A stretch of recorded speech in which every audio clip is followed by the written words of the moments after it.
సర్పంచ్ ఎన్నికలకు సంబంధించి మొదటి విడత రెండో విడత ఎన్నికలు అయితే పూర్తయినాయి. సో దాదాపు బీఆర్ఎస్ పార్టీ కూడా చాలా మంచి టఫ్ ఇచ్చింది. కాంగ్రెస్ పార్టీకి సంబంధించిన అభ్యర్థులకు మంచి ఫలితాలు కూడా బీఆర్ఎస్ పార్టీ సాధించింది. గెలిచిన సర్పంచ్ అభ్యర్థులు వార్డు మెంబర్లు బీఆర్ఎస్ పార్టీ తెలంగాణ భవన్లో కేటీఆర్ని కలిసేందుకు కూడా చాలా పెద్ద ఎత్తున సర్పంచ్లు అయితే వచ్చారు. మనతో పాటు కొంతమంది సర్పంచ్లు ఉన్నారు. అసలు ఏంటి మాట్లాడదాం. మేడం, ఎక్కడి నుంచి వచ్చారు మీరు? ఏ సర్పంచ్ గెలిచారు ఏంటి? నేను ఇంద్రవెల్లి మండలం ఆదిలాబాద్ జిల్లా ధనోరా గ్రామ పంచాయతీ నుండి వచ్చాను. ధనోరా బి. నా పేరు జాదవ్ జమునా నాయక్. ఏం చెప్తారు? ఎంత ఖర్చు పెట్టారు? ఎట్లా ఉండే ఫైట్? ఎట్లా ఉండే? ఎవరితో ఉండే? ఏం చెప్తారు మరి? నాకు కాంగ్రెస్ బీజేపీ వాళ్ళతో ఫైట్ ఉండే. మళ్ళీ వాళ్ళందరూ ఏమంటే ఇంతకుముందు నేను 2 టర్మ్ చేశాను. ఇది నేను 3వసారి సర్పంచ్గా గెలవడం. అక్కడ ఇంతకుముందు జనరల్లో గెలిచాను. ఈసారేమో నేను ఎస్టీ ఉమెన్గా గెలిచాను. అక్కడ వాళ్ళు నాకు చాలా ప్రాధాన్యత ఇచ్చారు. కానీ కులాల మతాల వైగా కొద్దిగా టఫ్గా ఉండేను నాకు. ఇప్పుడు బీఆర్ఎస్ పార్టీ మీరు మద్దతు తెలుపుతుంది. మీకు ఇప్పుడు బీఆర్ఎస్ పార్టీ అధికారం లేదు, కాంగ్రెస్ పార్టీ అధికారంలో ఉంది. ఎట్లా మరి సర్పంచ్కి సంబంధించి అభివృద్ధి కార్యక్రమం ఎట్లా ఇస్తారు? ప్రభుత్వం తరపున మీకు ఏమైనా నిధులు వస్తాయనుకుంటున్నా? ఎట్లా ఉంటుంది మరి? ఇప్పుడు నిధులన్నీ కాదు. ఒక గ్రామ పంచాయతీ సర్పంచ్ అంటే ఊరికి కోతువల్లాగా, ఊరికి అన్నిట్లో ముందుండి దగ్గర ఉండి పని చేయడమే సర్పంచ్. కానీ అలా నన్ను గెలిపించారు మా ప్రజలు. నిధులు కావాలి కదా పని చేయాలంటే ఎట్లా? అవన్నీ నాకు తెలుసు. అవన్నీ నాకు తెలుసు. 14th ఫైనాన్స్ వస్తుంది కదా, అవిట్లో నేను చేయగలను. జనరల్ ఫండ్లు కూడా చేయగలను. ఇంతకుముందు చేసిన దాన్ని కదా, నాకు ఐడియా ఉంది. దాదాపు ఎలక్షన్ టైంలో చాలామంది కాంగ్రెస్ పార్టీ ఎమ్మెల్యే చెప్తారు, బీఆర్ఎస్ పార్టీ మద్దతు ఇచ్చిన వాళ్ళకి ఓట్లు వేస్తే మేము పైసలు ఇవ్వము, ఇంట్లో అడుగుపెట్టేనేము, పంచాయతీ ఆఫీస్లో కూడా అడుగుపెట్టినాము. చాలామంది ఎమ్మెల్యేలు చూస్తుంటారు, మీరు ప్రచారాలు చూస్తుంటారు. సో మరి మీకు సంబంధించి ఇప్పుడు మీ ఖానాపూర్లో ఏమో కాంగ్రెస్ పార్టీ ఎమ్మెల్యే ఉన్నాడు. మరి నిధులకు సంబంధించి ఎట్లా రాబట్టుకుంటారు? కొట్లాడతారా? ఏం చేస్తారు ఆయనతో? లేదు, ఇప్పుడు ఓడినా గెలిచినా సర్పంచ్లమే కదా. అందుకనే ఎప్పుడైనా గ్రామ పంచాయతీకి వచ్చినప్పుడు ప్రేమగా అడుగుతాం. మన వాళ్ళు ఉన్నారు, గెలుపు ఓడిపోవటం సాధ్యమే, కానీ ప్రజల కొరకు మీరు పని చేయాలని చెప్తాము. ఎమ్మెల్యే గారికి ప్రజల కొరకు పని చేయమని చెప్తాము. నువ్వు ఒక ఎమ్మెల్యేగా ఉన్నావు, మేము సర్పంచ్గా ఉన్నాము, చేయడం మీ ధర్మం అని చెప్తాము. కాదన్నప్పుడు మేము చేయ పనులు మేము చేస్తాం. నమస్కారం అండి. నా పేరు మాది ఖానాపూర్ కాన్స్టిట్యూన్సీ, ఖానాపూర్ మండలంలో బీర్నది గ్రామ పంచాయతీ. నేను ఇంతకుముందు గతంలో సర్పంచ్ చేశాను, 2వసారి సర్పంచ్ గెలిచినానండి. నేను అంటే జనరల్లో గెలిచినాను సర్పంచ్గా. నా మీద కాంగ్రెస్ అభ్యర్థి కానీ బీజేపీ అభ్యర్థి ఎందరు ఉన్నా కానీ నేను పబ్లిక్కి మంచి సేవలు చేసిన కాబట్టి గుర్తించి మరి కానీ మంచి వ్యక్తులను ఎన్నుకుంటారు కదా, అదేవిధంగా నేను ఎన్నుకున్నానండి. ఏదేమైనా నాకు మంచి అవగాహన, అంటే ఇంత గతంలో చేసిన అనుభవంతో నేను ఊరికి మంచి అభివృద్ధి పనులు చేస్తానని మాట ఇస్తున్నా. నా ఊరికి ఖచ్చితంగా చేయడానికి సిద్ధంగా ఉన్నా. మీరు పోయినసారి కూడా సర్పంచ్ చేసిన అన్నారు కదా, పోయినసారి కూడా చాలా వరకు సర్పంచ్ 2013లో కూడా చేశారు. 2018కి సంబంధించి ఇప్పటికీ బకాయిలు ప్రభుత్వం చెల్లించట్లేదు. సరే, బీఆర్ఎస్ చెల్లించట్లేదా, కాంగ్రెస్ చెల్లించే పక్కన పెడితే చాలామంది సర్పంచులు చనిపోయిన పరిస్థితి. చాలామంది సర్పంచులు కూడా చాలా అప్పులు తీసుకొచ్చి అభివృద్ధి తీసుకొచ్చిన పైసలు ఇంతవరకు రాలేదు, లక్షలు కోట్లు కూడా ఖర్చు పెట్టిన పరిస్థితి. మరి ఇప్పుడు మళ్ళీ మీరు ఏ ధైర్యంతో నిల్చున్నారు, గెలిచిర్రు, మళ్ళీ ఇప్పుడు ఎట్లా అభివృద్ధి చేద్దాం అనుకుంటున్నారు? నాకు గతంలో అనుభవం ఉంది. అదేవిధంగా ఇంకొకటి ఏం లేదు సార్, అంటే మనకు కేంద్రంకి వెళ్ళి ఖచ్చితంగా జీపీకి ఫండ్స్ వస్తాయి. అంటే ఇండిపెండెంట్ కూడా ఏ పార్టీకి, ఇండిపెండెంట్ కూడా సిపిఎం పార్టీకి వెళ్ళకుండా మన జీపీకి రావాల్సిన నిధులు ఖచ్చితంగా వస్తాయి, మనం చేస్తాం. అంటే ఎమ్మెల్యే గారి అండదండలు, గవర్నమెంట్ అండదండలు అవసరం ఉన్నా కానీ మన ఫండ్ ఖచ్చితంగా వస్తాయి. కాబట్టి దాని మీద నాకు పూర్తి అవగాహన ఉంది. ఆ విధంగానే ప్రతి జీపీకి నేను ఎలా చేయాలో ఖచ్చితంగా చేస్తే కట్టుబడి ఉంటుంది చెప్తున్నాడు. బ్రదర్, మీరు ఎక్కడి నుంచి వచ్చిర్రు? దాదాపు 2 సంవత్సరాల నుంచి వెళ్ళి స్పెషల్ ఆఫీసర్ పాలన నడుస్తుంది. 2 సంవత్సరాల నుంచి వెళ్ళి గ్రామ పంచాయతీలకు సర్పంచ్ లేరు. మళ్ళీ మీరు మొదటగా ఇప్పుడు విన్ అయినరు. ఎట్లా చేయబోతున్నారు? అభివృద్ధికి సంబంధించి ఎలాంటి ప్రణాళికలతో ఉన్నారు? నేను ఇంద్రవెల్లి మండలం నుంచి అమ్మాయికుంట గ్రామ పంచాయతీ సర్పంచ్గా ఎన్నికైనాను. లాస్ట్ టైం నేను ఏకగ్రీవ సర్పంచ్ని. నేను ఒక అడ్వకేట్గా ప్రాక్టీస్ వదిలేసి ప్రజలకు సేవ చేయాలనే ఉద్దేశంతో ప్రజల్లోకి వచ్చాను నేను. అయితే ఈసారి నాకు కాంగ్రెస్ పార్టీ తరపు నుంచి ఒక క్యాండిడేట్ పోటీలో ఉన్నారు. నా దగ్గర 837 ఓట్లు పోలైతే 750 ఓట్లు నాకు వేయడం జరిగింది. నేను గత 5 సంవత్సరాల నుంచి ప్రజలకు అభివృద్ధి అనేక రకాలుగా పని చేయడం జరిగింది. నేను 1,25,00,000 వరకు నేను డెవలప్మెంట్ ఫండ్ అభివృద్ధి పని చేయడం జరిగింది. ఆ బిల్లులు కూడా తొందరనే వచ్చేసినాయి నాకు. ఆ ఉద్దేశంతోనే ప్రజలు నాకు ఈ రకంగా ఓటు మెజారిటీ ఇవ్వడం జరిగింది. మీకు బిల్లు వచ్చేసినాయి పాత టైంలో? మరి చాలా వరకు ఎందుకు సర్పంచులు 700 కోట్లు బకాయిలు ఉన్నాయని చెప్పేసి చాలా వరకు ఫైట్ చేశారు. కొంతమంది సర్పంచులు సూసైడ్ చేసుకున్నారు, అప్పులలో బాధలు తట్టుకోలేక. మరి మీకు ఎట్లా వచ్చినాయి డబ్బులు? అవి ఒక రకంగా ఎవరికి వచ్చే బిల్లులు వచ్చినా నాకు తెలియదు, కానీ నేను ప్రస్తుతం చేసిన 1,25,00,000 పన్నులో మాత్రం నాకు బిల్లులన్నీ క్లియర్ కావడం జరిగింది. ఎవరైనా ఏదైనా అపోజిషన్ పార్టీ వాళ్ళు రద్దంతం చేయడం జరిగింది టీఆర్ఎస్ ప్రభుత్వం మీద, కానీ అందరికీ మ్యాక్సిమం బిల్లులు రావడమే జరిగింది. కొంతమంది మిస్గైడ్ కూడా చేయడం జరుగుతుంది దాని మీద. చాలామంది టీఆర్ఎస్కి సంబంధించి సర్పంచులు ఉన్నారు కాబట్టి కాంగ్రెస్ పార్టీ ఈ 2 ఏళ్ళ నుంచి ఇస్తలేదు, మమ్మల్ని ముప్పతిప్పలు పెడుతుందని చెప్పేసి మీ పార్టీకి సంబంధించిన సర్పంచులు చాలా వరకు ఫైట్ చేసిర్రు. మరి మీరేమో నిధులు విడుదలని రాజకీయం చేస్తున్నట్టారు. ఎవరు రాజకీయం చేస్తారు మరి? సార్ ఒకటి ఏంటని చెప్పాలంటే, వచ్చే డెవలప్మెంట్ ఫండ్లోకి వెళ్ళి ₹1,00,000 డెవలప్మెంట్ మనకు వస్తుంది, 3 లక్షల పని మేము చేసి 2 లక్షలు రాలేదని గవర్నమెంట్ మీద బదనాం చేయడం జరిగింది తప్ప వేరే రకంగా కాదు. టీఆర్ఎస్ ప్రభుత్వంలో అనేక మంది డెవలప్మెంట్ ఫండ్ చాలా వరకు చేయడం జరిగింది, చేయలేదని కాదు. కొంతమందికి బిల్లులు రాకపోవచ్చు, ఎంబీలు లేట్ కావడం వలన అనేక వేరే రకాలుగా చేయడం జరిగింది. ఎమ్మెల్యే ఫండ్, ఐటీడీ ఫండ్ ప్రకారం మేము చేయడం జరిగింది. మాకైతే ఆ బిల్లులు రావడం జరిగింది. నా ప్రత్యక్షంగా నేను ఎమ్మైకుంట గ్రామ పంచాయతీకి మాత్రం బిల్లులు అన్నీ క్లియర్ చేయడం జరిగింది. బిఫోర్ ఎమ్మెల్యే ఎలక్షన్స్ కంటే ముందే నా క్లియర్ బిల్లులు అయినాయి. నగర్ కాన్స్టెన్సీ, కేశంపేట మండల్, సంగం విలేజ్. నేను ఫస్ట్ టైం వార్డ్ నెంబర్ కూడా నిలవలేదు, కానీ తెలంగాణ డైరెక్ట్ సర్పంచ్గా నామినేషన్ వేశాను. నా అదృష్టం ఏంటంటే మన తెలంగాణ కేసీఆర్ పార్టీ కావడం, ఆ పేరు మీద డెవలప్మెంట్ చేయడం, గత 10 ఏళ్ల నుంచి అధికారంలో ఉన్నప్పుడు నేను హెల్ప్ చేయడం, అంటే మండల యూత్ అధ్యక్షునిగా పనిచేశాను.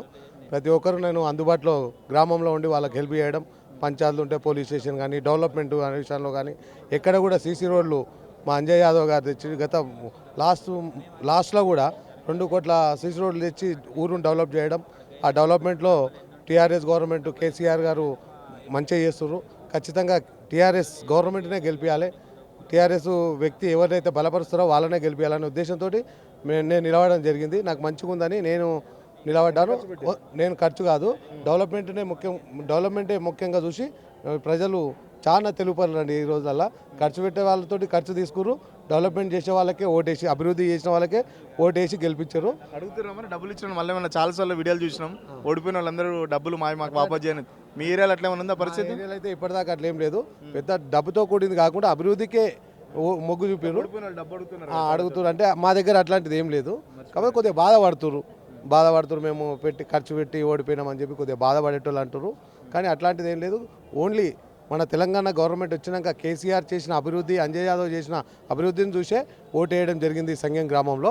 వాళ్ళకు నేను ఎప్పుడు ఆ గ్రామం అభివృద్ధి కోసం వాళ్ళకి ఎల్లవేళ 24 గంటలు అందుబాటులో రుణపడి ఉంటానని, అందుబాటులో ఉండి వాళ్ళకు ప్రతి ఒక్క అవసరాన్ని చేసుకొని, ఇంకా 2 ఏళ్ల తర్వాత కూడా మళ్ళీ కేసీఆర్ వస్తాడు, మీరు ఏం లేదు చేసుకోండి మంచిగా, మీ ఊరుని డెవలప్ చేయండి చాలు మాకనే ప్రజలు నన్ను అడిగారు. ఖచ్చితంగా వాళ్ళకు 24 గంటలు వాళ్ళకు అందుబాటులో ఉండి ఎలాంటి అవసరం ఉన్నా వాళ్ళకు సహాయశక్తులను ఆ భగవంతుడు నాకు ఆ శక్తిని ఇస్తే వాళ్ళకి సేవ చేసుకుంటూ ఉంటానని నేను కోరుకుంటున్నాను గ్రామ ప్రజలు. మాది ఉట్నూరు మండల్, ఆదిలాబాద్ జిల్లా, ఖానాపూర్ కాన్స్టిట్యున్సీ. నేను మాజీ కోఆప్షన్ మెంబర్ని. మా ఊళ్ళో ఈ సర్పంచ్లు నిలబడ్డారు చూడండి, కాంగ్రెస్ బలపరిచిన వ్యక్తికి ఓన్లీ 60 ఓట్స్ వచ్చినాయి. ఏమంటే మా వాళ్ళు ఏమన్నారంటే, ఎవరైతే బీఆర్ఎస్ మద్దతు తీసుకొని నిలబడితే వాళ్ళకు మేము సర్పంచ్ చేస్తాం, వేరే వాళ్ళు కాంగ్రెస్ వాళ్ళు కానీ వాళ్ళు చేస్తే వేయమంటే ఆ సర్పంచ్ క్యాండిడేట్లు కూడా పక్కకు జరిగిండు. కాబట్టి మన ఈ రైతు బంధు ఇయ్యలే, రైతు భరోసా అని అన్నారు, రైతు భరోసా ఎగగొట్టిండు. హామీలు 6 గ్యారంటీలు అన్నారు, 6 గ్యారంటీలు ఇవ్వలే.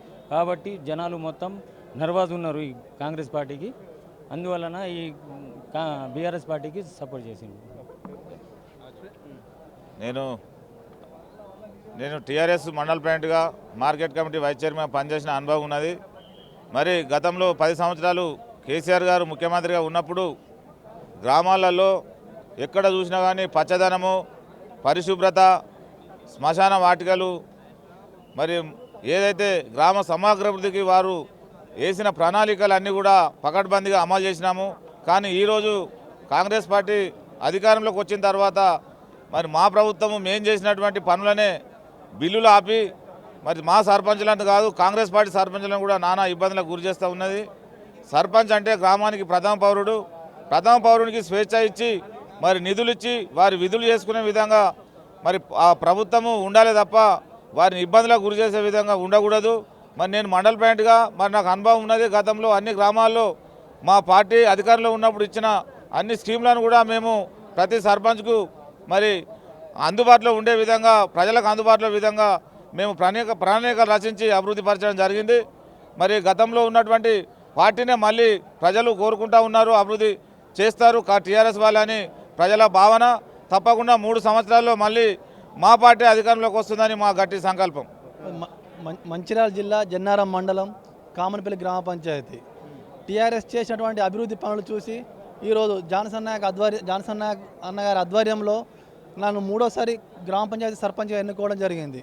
అంటే కాంగ్రెస్ పార్టీ చేస్తున్నటువంటి పనులకు ప్రజలకు విరక్తిగా పుట్టించి ఈరోజు మన కామనపల్లి గ్రామ పంచాయతీలో టీఆర్ఎస్ ఎంత అభివృద్ధి చేసింది అనేది చూసి నన్ను 3వసారిగా గుర్తించి ఎన్నుకోవడం జరిగింది. ధన్యవాదములు.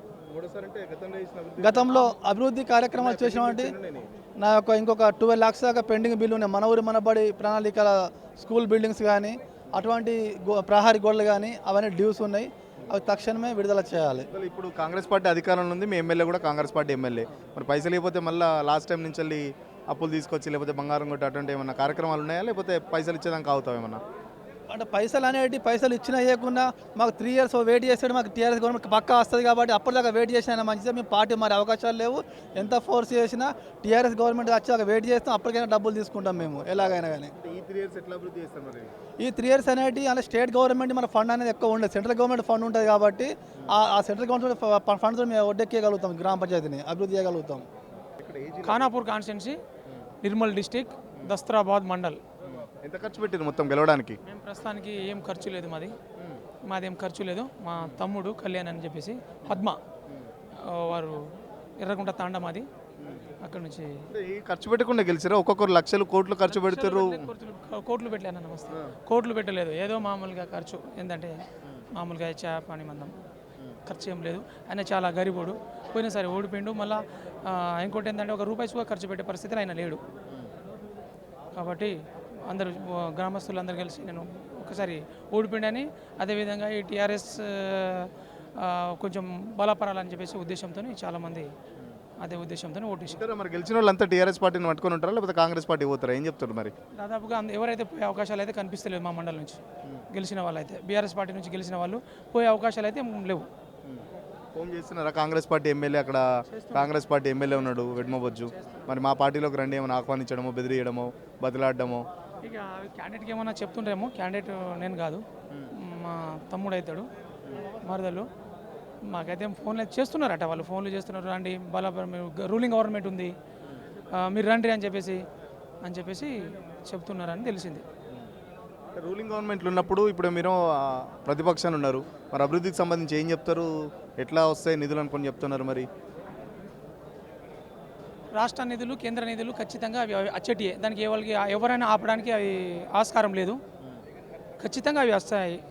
ఆ వచ్చిన డబ్బుతోనే అభివృద్ధి చేస్తామని చెప్పేసి మేము ముందుకు వచ్చాం. మనతో పాటు కొంతమంది లీడర్స్ కూడా ఉన్నారు సర్పంచ్లకు సంబంధించి. అన్న ఎట్లా ఉంది పరిస్థితి? పర్టికులర్గా గ్రామ సర్పంచ్లకు సంబంధించి ప్రభుత్వ వ్యతిరేకత ఓటు ఏమన్నా ఫలించిందా, లేకపోతే ఎట్లా ఉంది? దాదాపు బీఆర్ఎస్ కూడా మంచి ఫలితాలే సాధించింది ఈ మొదటి విడత కానీ రెండో విడత కానీ. ఉందా ప్రభుత్వ వ్యతిరేకత ఉందా గ్రామాలలో? 100% ప్రభుత్వ వ్యతిరేకత ఉన్నది. మొత్తం టీఆర్ఎస్ సర్పంచ్లు గెలిస్తే మొత్తం మా సర్పంచ్లే గెలిచిండ్రు అని చెప్పేసి రేవంత్ రెడ్డి స్టేట్మెంట్ ఇచ్చిండు. అసలు సర్పంచ్ ఎలక్షన్లో పార్టీ గుర్తు ఉండదు, ఏముండదు. ఉదాహరణకి ఇప్పుడు మా నియోజకవర్గంలో దాదాపు 70% మంది టీఆర్ఎస్ సర్పంచ్లు గెలిస్తే మొత్తం మా ఊళ్ళే గెలిచిండ్రు, కాంగ్రెస్ వాళ్ళే గెలిచిండ్రు అని చెప్పేసి ఆడ స్టేట్మెంట్ ఇచ్చుకున్నాడు ఎమ్మెల్యే కానీ వాళ్ళ పార్టీ వాళ్ళు కానీ. ఆ రకంగా కాకపోతే గెలిచింది మాత్రం టీఆర్ఎస్ ఇండిపెండెంట్లు, వాళ్ళు ఖాతాలు మాత్రం మొత్తం కాంగ్రెస్ పార్టీ గెలిచిందని చెప్పి వాళ్ళు ప్రచారం చేసుకుంటారు అంతే. మరి ఇండిపెండెంట్ల పరిస్థితి ఏంది? మీ దగ్గర గెలిచిన వాళ్ళ పరిస్థితి ఏంది? ఏమన్నా కాంగ్రెస్ పార్టీ పోతారా ఉంటారా? ఎందుకంటే ఎమ్మెల్యేలే పోయిన పరిస్థితి, మరి సర్పంచ్లకేమో గుర్తులు ఉండేవి. బట్ అభివృద్ధి జరగాలంటే అధికార పార్టీతోని కొంచెం ఎమ్మెల్యేతోని మంచిగా ఉంటేనే నిధులు ఇట్లా ఏమన్నా వస్తాయి. మరి మీకు సంబంధించి అట్లా ఏమన్నా ఉన్నదా? వాస్తవమే, మీరు చెప్పేది వాస్తవమే. కాకపోతే ఈ 2.5 సంవత్సరాలల్లో రేవంత్ రెడ్డి మోసాలన్నీ ప్రజలంతా గ్రహించిండ్రు. ఇప్పుడు గెలిచిన సర్పంచ్లు కూడా గ్రహించిండ్రు. ఆడి ఇచ్చేది లేదు, సచ్చేది లేదు. 2.5 ఏళ్ళు ఆయన పరిపాలన చేసింది రేవంత్ రెడ్డి. ఏమన్నాడంటే కేసీఆర్ అప్పులు చేసిపోయిండు అని చెప్పిపోయిండు గంతే. అది చెప్పుకుంటేనే 2.5 సంవత్సరాలు గడిపేసిండు. తను కూడా 2.5 లక్షల కోట్ల అప్పు చేసిండు. ఇప్పుడు మా గెలిచిన సర్పంచులు కూడా వాడు నిధులు ఇయ్యా అని చెప్పేసి అంటున్నాడు రేవంత్ రెడ్డి. కానీ మా గెలిచిన సర్పంచులు కూడా ఈ 2.5 సంవత్సరాలు ఆడు రేవంత్ రెడ్డి నిధులు ఇస్తలేడు కాబట్టి అభివృద్ధి జరుగుతలేదని మా వాళ్ళు అంటారు సింపుల్గా. ముందు ఫిక్స్ అయిపోయారా రేవంత్ రెడ్డి నిధులు ఇవ్వడని చెప్పేసి, అంటే రెడీగా వేసుకున్నారా? బెదిరిస్తున్నాడు రేవంత్ రెడ్డి, బెదిరిస్తున్నాడు. వాళ్ళ ఎమ్మెల్యేలు బెదిరిస్తున్నారు, కాంగ్రెస్ పార్టీ వాళ్ళు బెదిరిస్తున్నారు. మీరు కాంగ్రెస్ సర్పంచ్లను గెలిపియకుంటే, కాంగ్రెస్ సపోర్ట్ చేసే క్యాండిడేట్లను గెలిపియకుంటే మేము నిధులు ఇయ్యం, మీకు ఇందిరమ్మ ఇండ్లు ఇయ్యము, బడ్జెట్ ఇయ్యమని చెప్పేసి బెదిరిస్తున్నారు. బెదిరించినప్పటికీ కూడా ప్రజలు తీర్పు ఇంకో రకంగా ఇచ్చిండ్రు. కాంగ్రెస్ పార్టీని ఓడగొట్టిండ్రు, టీఆర్ఎస్ను ఇండిపెండెంట్ వాళ్ళని ఎక్కువగా గెలిపించిండ్రు. అట్లా కాంగ్రెస్ పార్టీ చెప్తుంది ప్రజాపాలన నచ్చింది కాబట్టి, ఇందిరమ్మ పాలన నచ్చింది కాబట్టి చాలా వరకు అంటే ఇండిపెండెంట్తోని బీఆర్ఎస్తో పోలిస్తే కాంగ్రెస్ పార్టీ మద్దతు తెలిపిన చాలామంది గెలిచారు. కేవలం అంటే ప్రభుత్వంలో ఉన్నదని గెలిచిరా లేకపోతే పథకాలు నచ్చి గెలిచిరా, ఏం చెప్తారు మరి? లేదు, ఇప్పుడు వాళ్ళు ఏమనంటే టీఆర్ఎస్ గెలిచినప్పటికీ, ఇండిపెండెంట్లు గెలిచినప్పటికీ వాళ్ళంతా మా ఖాతాలో ఇదంతా మొత్తం కాంగ్రెస్ హవా నడుస్తుందని చెప్పేసి అది చెప్తున్నారు. ఇంకోటి ఆశ చూపించిండ్రు. ఇప్పుడు మాకు ఓటు వేస్తే మీకు ఇందిరమ్మ ఇండ్లు ఇస్తాం, సీసీ రోడ్లు ఇస్తాం, డ్రైనేజీలు ఇస్తాం, డెవలప్మెంట్కి అది ఇస్తాం, ఇవి ఇస్తామని చెప్పేసి అంటున్నారు. అయితే చాలా దగ్గర మా నియోజకవర్గంలో ఎమ్మెల్యేని తరిమేసిండ్రు మా దగ్గర. నువ్వు ఇంకోసారి ఇక్కడ కనపడద్దని చెప్పేసి అన్నారు. కారణం ఏంటిదంటే ఇప్పుడు ఇందిరమ్మ ఇండ్లు ఇస్తానంటున్నావు నువ్వు, మరి ఆ రోజు ఎడిపోయినావు, ఈ 2.5 సంవత్సరాలు ఎడిపోయినావు, ఆ తర్వాత పెన్షన్లు ఏమైనాయి, ఆ ట్రాక్టర్లు చెత్త ట్రాక్టర్లు ఎందుకు నడవట్లేదు, మరి ఇన్ని రోజులు లైట్లు ఎందుకు వేయలేదు అని చెప్పేసి ప్రజలు మరలబడ్డారు, తిరగబడితే నా గురించి సోషల్ మీడియాలో పెట్టద్దు అది ఇది అని చెప్పేసి వాళ్ళకు అనుగుణంగా వాళ్ళు ఏదో చెప్పుకున్నారు. కాకపోతే ప్రజలందరికీ తెలుసు రేవంత్ రెడ్డి ఒక పచ్చి మోసగాడు అనేటటువంటిది ప్రజలందరికీ అర్థమైపోయింది. కాబట్టే మా సర్పంచ్లంతా కాంగ్రెస్ పార్టీకి పోకుండా ఇక టీఆర్ఎస్ భవన్కి వచ్చిండ్రు. లేకుంటే అధికార పార్టీని వదిలేసి ఎవరన్నా ప్రతిపక్షంలో ఉన్న పార్టీకి వస్తారా? ప్రతిపక్ష పార్టీకి ఎందుకు వచ్చిండ్రంటే రేవంత్ రెడ్డి పచ్చి మోసగాడు, వాడు ఒక ఫాల్తుగాడు అనేటటువంటిది అందరికీ అర్థమైపోయింది. ఆయన చెప్పేటటువంటి మాటలకి చేసేటటువంటి పనులకు అసలు పొంతన లేదు. ఆయనకు హిందీ మాట్లాడడం రాదు, ఇంగ్లీష్ మాట్లాడడం రాదు, ఏమీ రాదు, పరిపాలన కూడా చేత కాదు ఆయనకు. ఇప్పుడు 2 ఏళ్ళ నుంచి అభివృద్ధి లేదు, కనీసం బల్బులు పెట్టే పరిస్థితి లేదు, ట్రాక్టర్ల డీజిల్ పోయించుకో పరిస్థితి లేదని చెప్తారు. మరి ఇప్పుడు కొత్తగా గెలిచిన సర్పంచ్ల మీద ఎట్లా ఉండబోతుంది? ఆ వర్క్ బడ్డీకి సంబంధించి ఎట్లా ఉండబోతుంది మరి? అదైతే వాస్తవం. వాడు ఫండ్ అయితే ఇవ్వడు రేవంత్ రెడ్డి. అంటే మీకే లేదు, టీఆర్ఎస్ గెలిచిన వాళ్ళకి ఎవరికి ఫండ్ ఇవ్వడు.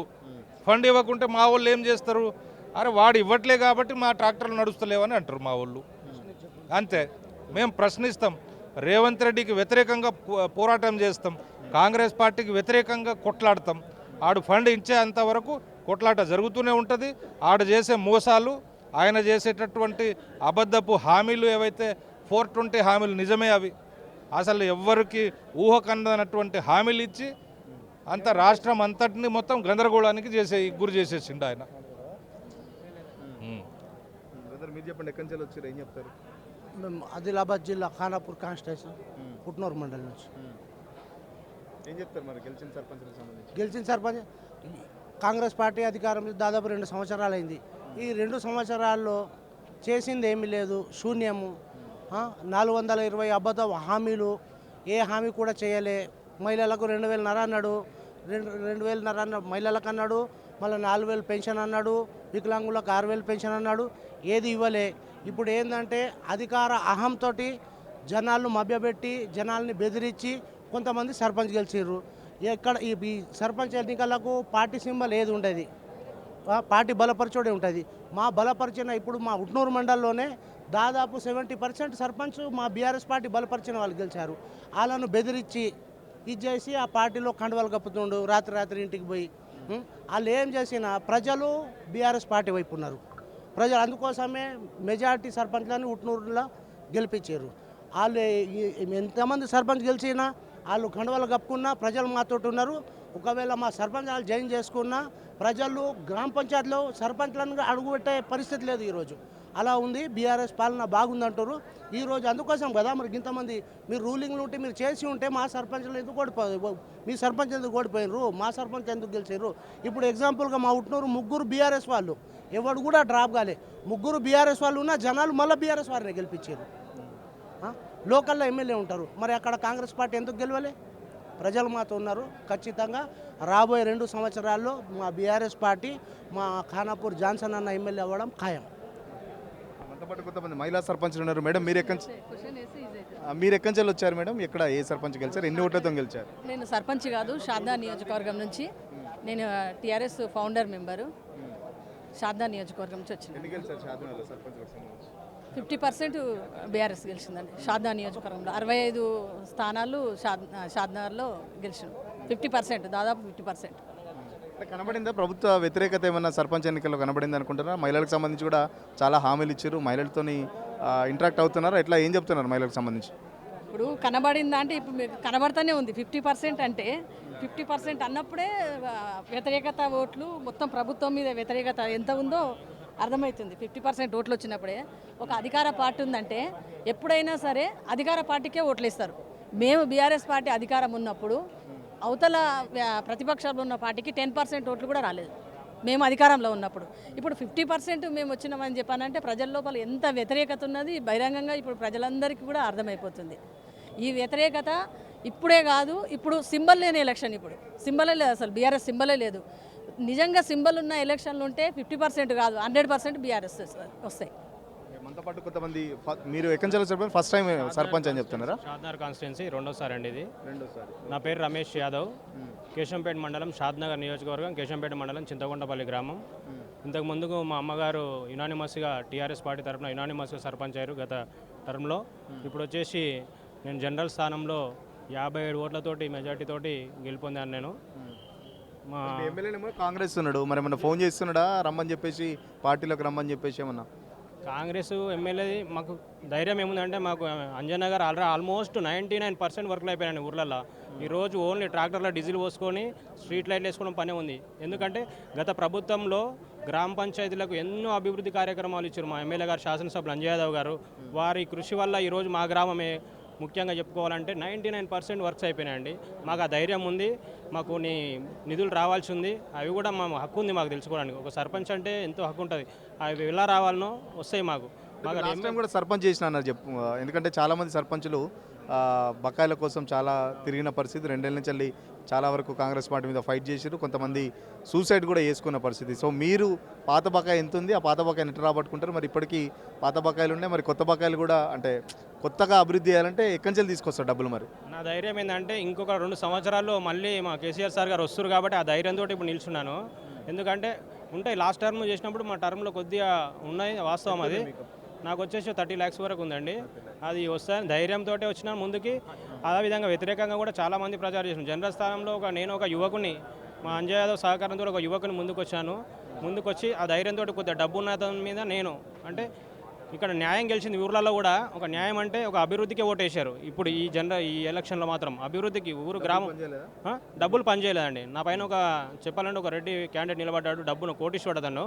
కానీ నాకు డబ్బు పనిచేయలేదు. వాస్తవానికి మా ఊర్లో గుర్తింపు మంచి, ఈ సర్పంచ్ గారు మంచి గుడి కట్టారు, మంచి గుడి ముందు ఒక సీసీ రోడ్ వేశారు, మంచి బడి చేశారు, మంచి స్ట్రీట్ లైట్ కానీ స్ట్రీట్ అంటే గల్లీలన్నీ చాలా బాగా చేశారు. ఈ విధంగానే అభివృద్ధికే ఓటేసారు నాకైతే. ఇక్కడ మాత్రం మా గ్రామస్తులు మాత్రం వారికి చింతకొండపల్లి గ్రామస్తులకు మాత్రం ముఖ్యంగా వారికి పాదాభివందనాలు తెలియజేస్తున్నాను.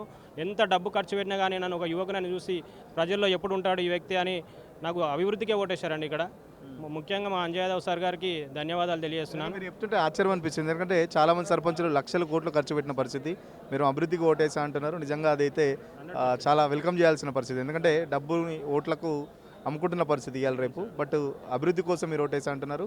సో నిజంగా కంగ్రాచులేషన్స్. చాలా వరకు సర్పంచులు కూడా చెప్తున్న పరిస్థితి ఏంటంటే కేవలం బీఆర్ఎస్ పార్టీ మీద మద్దతు తెలిపిన సర్పంచులు చాలామంది గెలిచారు. కాంగ్రెస్ పార్టీ అధికారంలో ఉన్న ఖచ్చితంగా ప్రభుత్వ వ్యతిరేకత ఓటు అనేది సర్పంచులకు చాలా కలిసి వచ్చిందని చెప్పి చెప్తున్న పరిస్థితి. వచ్చేది కేసీఆర్ ప్రభుత్వం కాబట్టి ఈ 2 ఏళ్ళు ఒకవేళ ప్రభుత్వం సహకరించిపోయినా కింద మీద పడైనా అభివృద్ధి చేసుకుంటాం. ఖచ్చితంగా ప్రభుత్వంతో ఫైట్ చేస్తాం. మళ్ళీ వచ్చేది కేసీఆర్ ప్రభుత్వం కాబట్టి గతంలో కూడా చాలా వరకు అభివృద్ధి కార్యక్రమాలు చేశాం. సో కేవలం రెగ్యులర్ మెయింటెనెన్స్ చేసుకుంటే సరిపోద్ది. ఎందుకంటే గత 10 ఏళ్ళ కాలంలోనే కేసీఆర్ చాలా వరకు పంచాయతీలు అభివృద్ధి చేశారని చెప్పేసి చెప్తున్న పరిస్థితి. సో చాలామంది సర్పంచులు అయితే కేటీఆర్ని కలవడానికి వచ్చారు. చాలామంది సర్పంచులు చెప్తున్న పరిస్థితి ఖచ్చితంగా బీఆర్ఎస్ పార్టీని అంటిపెట్టుకునే ఉంటాం, ఎట్టి పరిస్థితుల్లో కాంగ్రెస్ పార్టీకి పోము. కాంగ్రెస్ పార్టీ ఎమ్మెల్యేలు చాలామంది బెదిరింపులు బతిలాడడం కూడా జరుగుతుంది, వినపోతే బెదిరించడం కూడా జరుగుతుంది, పార్టీలోకి ఆహ్వానించడం జరుగుతుంది. కానీ ఎట్టి పరిస్థితుల్లో పార్టీని వదిలి వెళ్ళే ప్రసక్తి లేదని చెప్పేసి గెలిచిన సర్పంచులు చెప్తున్న పరిస్థితి. వీడియో జర్నలిస్ట్ సతీష్తో సురేష్, తొలి వెలుగు కోసం. అసలైన తొలి వెలుగు. ఫాలో వాట్సాప్ @తొలి వెలుగు అఫీషియల్.